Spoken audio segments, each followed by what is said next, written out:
Hello everybody and welcome to the Side Panel. I am your host AJ, and this week I will be discussing the Hitman's Wife's Bodyguard. Sure, there are other things I could be talking about, like maybe, I don't know, Batman The Long Halloween. But as I have promised not to watch it yet, I will go ahead and review that next week. This week, the Hitman's Wife's Bodyguard, starring Antonio Banderas, Salma Hayek, Ryan Reynolds, and Samuel L. Jackson. That's right. If you've seen the first movie, then this is part 2. If you haven't seen the first movie, this is still part 2. You need to see the first movie and then come on over and see this movie. So, before we even get too deep into it, I'm just going to say, just flat out, honestly, me to you, man to man, man to woman, man to whatever, whoever, wherever, under things, stuff. I'm talking myself into a circle. Anyway, just like one-on-one, honestly, this movie is stupid. There's just no other way to say it. It's stupid. The plot points are just, I don't know, they're just flying around everywhere. The story's flying around everywhere. There's no actual continuity in anything.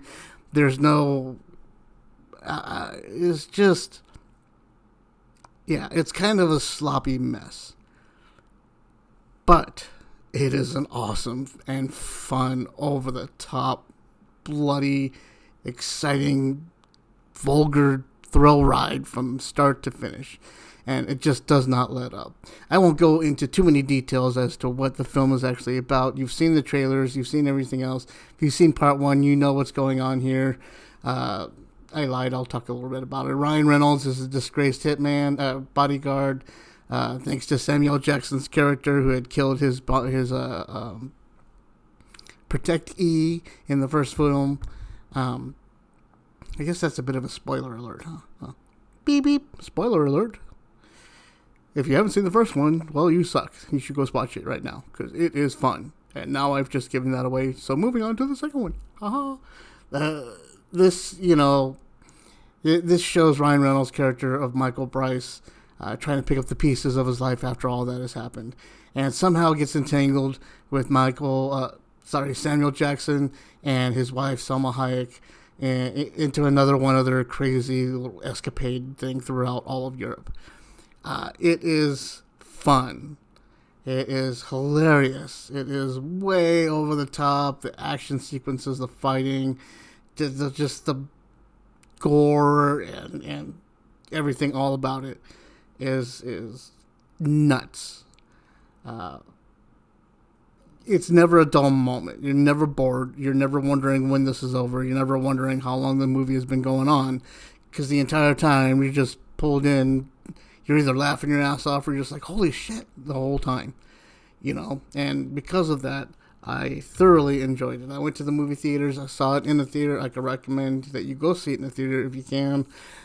Theaters have pulled back on their COVID restrictions, only in that instead of having a 2-seat gap on either side of you, you now only have a 1-seat gap in between other seats. The theater I went to, the AMC theater here locally, you didn't have to wear a mask if you were vaccinated. However, masks were not discouraged nor enforced. I wore my mask until I got in the theater, then enjoyed the fact that nobody was around me and took my mask off.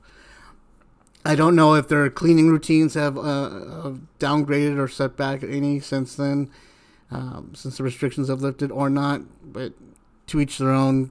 If you feel safe, then be safe. If not, then make yourself feel safe. That's all I can really say about that. But I thoroughly enjoyed it. It was loud. It was crazy explosiveness. And the highlight of the movie, if not to sound sexist in any way, but the highlight of the movie had to be Salma Hayek's boobs. They are just everywhere, and she flaunts them, and she knows it, and she has it, and she just has a great time with it. And it's funny. It's so funny. That's all I can really say about the movie. If you want to have a good time, you want to have a good laugh, go see the movie. Take a couple friends with you so you can feel safe about having a friend barrier around you. get some drinks, and just enjoy the movie for what it is and enjoy your time out, because now we have that option. So there you go. Quick 5-minute wrap up. Like I said, on the next episode, I will be reviewing Batman The Long Halloween that just got released. I will also be talking about Fast 9, which I am seeing in a couple days.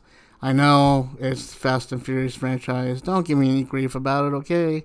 We all talk crap about it, but we'll all go see it one way or another. We know what a movie is. And just like we knew what this movie would be, The Hitman's Wife Bodyguard, when you came in there. Much like the first movie, you got what exactly the same in the second movie, except a lot more of it. So that's what I know about going in the Fast 9 movie. I know I'm not going for any story cohesiveness or anything. I just want to go see what kind of BS they pull out of their butt about why Han is back and why Han and Jason Statham are friends now. All right, having said that, you guys have a great week, and I will see you next week. Bye.